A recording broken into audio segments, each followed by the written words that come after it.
last night, and I know, look, they battled. It was they're fortunate to get out of that, right? The Portland Trailblazers. They could have lost that game easily last night. The Nets had a chance at the end. LeVert, Karis LeVert, who is nice. He is. He had 37. Nice. Yep. And he decided to do a step-back jumper where he was getting to the basket time and time, especially in the fourth quarter. I was surprised by that because – to me, they would either had to foul him or he would have made a basket, Chris. Well, especially with CJ on it. Right?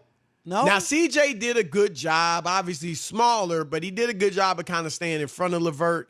But, yeah, you can spin move. You got the height on him. You know what I mean? You can get your shot off in the paint. I was surprised that was the shot. I know Reggie Miller didn't have an issue with it.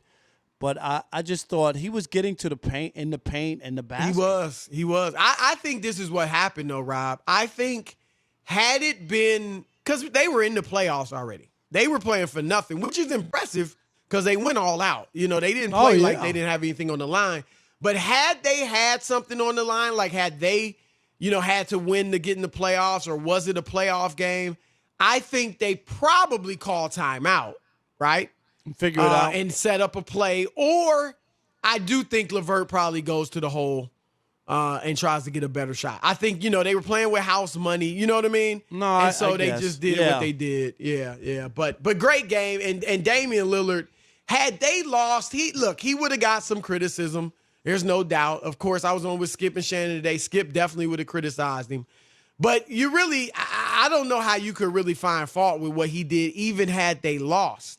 Well, it wouldn't be that. Was great. It would just be that no matter he put up all these points and it still wasn't enough. You know what I mean? That would have been like everybody was saying. 42 points and 12 assists. Right. Oh, the Portland's gonna upset the Lakers. They almost didn't make the playoffs. You know what I mean? Right. And look, I mean, I don't think there's no way Memphis beats them 2 straight. I don't think. Although Memphis could win tomorrow, they could. Right. You think they could beat them 2 straight? I think Memphis. Because remember, they got to win 2 straight. Yeah, I agree. I'm picking Portland, but I agree with you. I would not be surprised in the least bit if Memphis wins tomorrow, especially the way Portland looked last night. Right. Right. Yeah. But I don't remember. Memphis has to beat them twice as the 9th seed, whereas Portland's just got to beat them once. So I expect Portland to be there with LA. And Rob, you and I have been on the same page on this, and I don't look. Friend of the show, Charles Barkley, I don't know what he's thinking. He's got Portland, I think, going to the finals. Last year they were in the Western Conference Finals, right? And Barkley but that picked was them last strange because remember, it was like that side of the bracket was weak. But Greg Anthony, who I worked with a lot at the old network and had great times with him, he also picked them to beat the Lakers. There's a few others. And I just don't see it, Rob. They play absolutely no defense. I think I could go out there and get 5 points against them in a game. All right, maybe not.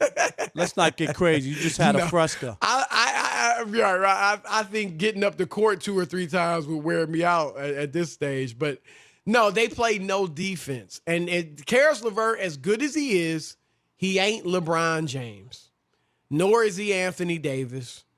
And they made Karis LeVert look like a future Hall of Famer. Oh, yeah.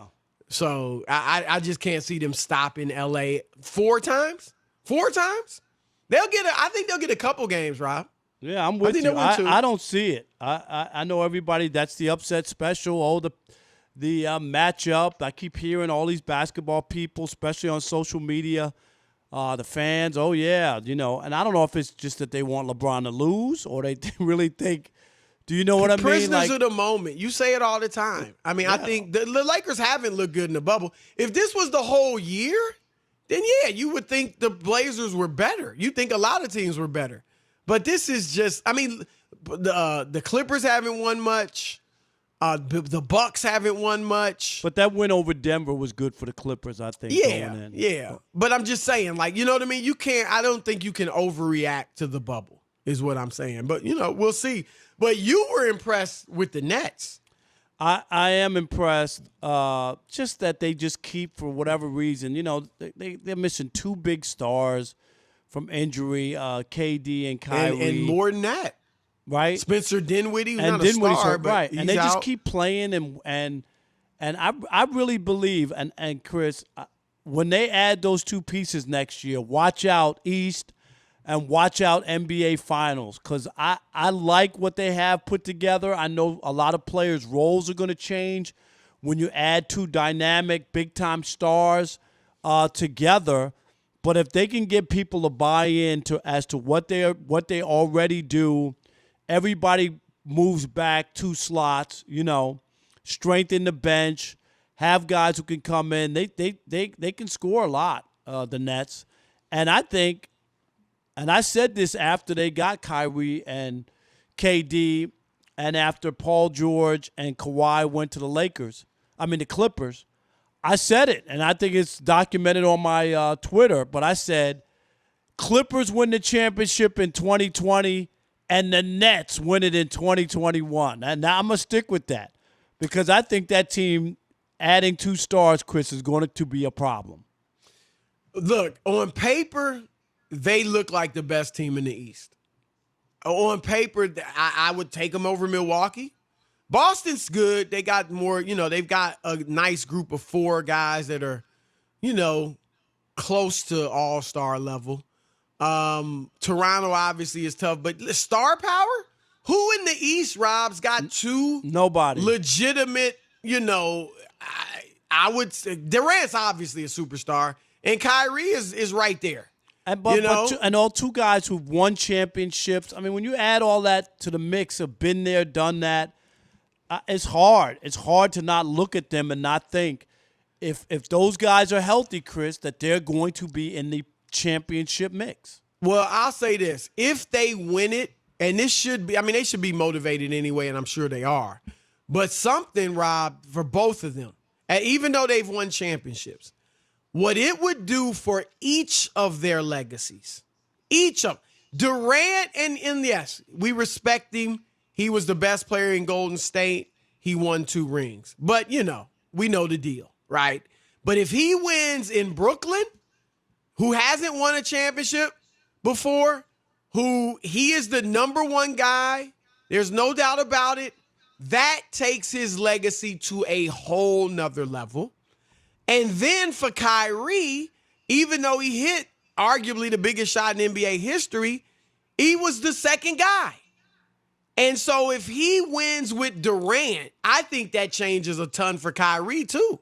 No, and it's not outside of the realm of possibility that even though Durant's a better player, Kyrie could be the one to lead him in the finals or throughout the playoffs. You know what I mean? Yeah, no, it's big for both, and I think they'll have a golden opportunity, because that cupboard is not bare. They have some good players people might not know about, but you add that to the mix, and then depending on who's hired as coach, not that really matters that much, Chris, not a lot. Well, because I think it's a question mark. I think they got some question marks. I'm not as certain as you. Right now I would say they don't win the championship next year. They could win the East if everything works out, but I still would think the Clippers would be better. But I'm not so sure that and don't get me wrong, the Clippers winning a championship this year, I don't know if it's going to be back to back or anything like that. I know how difficult it is, and that's why it's not that they're going away, Chris, or they might not win the year after or something. But you got 2 guys who have been out, especially Kevin Durant, who has something to prove. I just think that it could be set up for the Nets the year after. They got questions, because Kyrie, obviously, we know his health. His health is an issue, and it has been most of his career, to be honest. He really was at his best as far as health-wise with LeBron, and I don't think that was a coincidence. I think LeBron's pushing him, setting an example for him, and I think that's one reason he was so healthy. But, this year, 20 games. Last year, 67, which isn't bad. Year before that, 60. So generally, and even his first 2 years in Cleveland, 51 and 59. So what's Kyrie's health going to be like? KD, I think he'll come back fine, but, we got to see him first. Who's the coach? And then you mentioned it earlier, the roles. Like, I think there's a little bit of a difference between the Clippers just bringing in Kawhi and Paul George and the Nets, because the Clippers only had one big scorer, and that was Lou Williams, and he was a guy off the bench. And he was kind of known as, I'm a bench guy, I'm a sixth man, and that's what I do. So it was easy to see you could drop these two stars in there. Whereas with the Nets, Spencer Dinwiddie's been a big scorer. LeVert's not a star, but he's been a big scorer, at times. And so I'm not saying they won't, but will they accept those lesser roles? And is their game even suited to accepting lesser role? Like Joe Harris's game is suited for a lesser role. I think he's a keeper, Rob. They got to keep him because he can catch and shoot. You know what I mean? That's the type of guy they're going to need. Would you bring a LeVert or Dinwiddie? And Dinwiddie's been off the bench. Like, one of those guys could easily be a Lou Williams.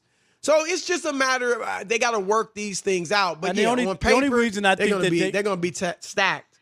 That they'll work it out is because they haven't won anything the other way. I mean, that they've made the playoffs like 8, 7 seeds. You know what I mean? Right. It's not like they've been running away or won the division without those guys. Then I think there would be some pushback.